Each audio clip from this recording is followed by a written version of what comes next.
Good evening, I'm Sam and you're watching KJTV News. Tonight, escalating violence in Ukraine leaves more than 20 civilians dead as Russia defies fresh threats from US President Donald Trump.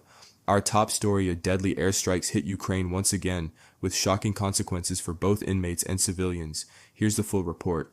Overnight, Russia launched a deadly wave of missile and drone attacks across Ukraine, striking a prison facility and medical infrastructure, killing at least 21 civilians and injuring dozens more. One of the most devastating attacks took place in Zaporizhzhia, southeastern Ukraine, where 4 guided aerial bombs hit the Bielinkivska correctional facility. Ukrainian officials confirmed 17 inmates were killed, over 80 injured, and several buildings, including the dining hall and quarantine blocks, were destroyed. Fortunately, no escapes were reported as the prison fence remained intact.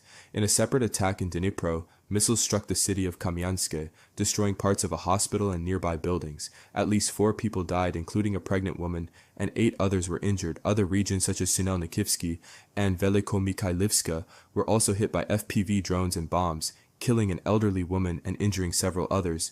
The Ukrainian government has condemned the attacks as war crimes, citing international laws protecting civilians and detainees. Ukraine's human rights ombudsman stated, "Even people in detention do not lose their right to life and protection." The US President Donald Trump, currently on a visit to Scotland, issued a new ultimatum to Russia. He warned President Vladimir Putin to end the killings within 10 to 12 days or face sweeping sanctions and tariffs. Trump had initially given a 50-day deadline, but he says there's no reason to wait as Russian bombardments continue. He added, "Putin's got to make a deal. Too many people are dying." The Kremlin responded firmly. Dmitry Medvedev, former Russian president and current deputy head of the Security Council, warned Trump against playing the ultimatum game and hinted that such moves risk a wider war, not only with Ukraine but with the US itself. Meanwhile, Ukraine continues to repel drone and missile strikes, downing 32 out of 37 drones last night, yet the damage remains severe and the death toll continues to rise.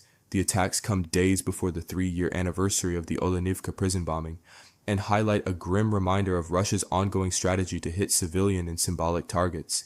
As the world watches, tensions rise not only on the battlefield, but also in diplomatic circles. President Trump's August deadline may be a turning point, or just another line drawn in a shifting war zone. We'll continue to monitor the situation and bring you the latest updates. For now, I'm Sam reporting for KJTV News. Stay safe and don't forget to subscribe for more.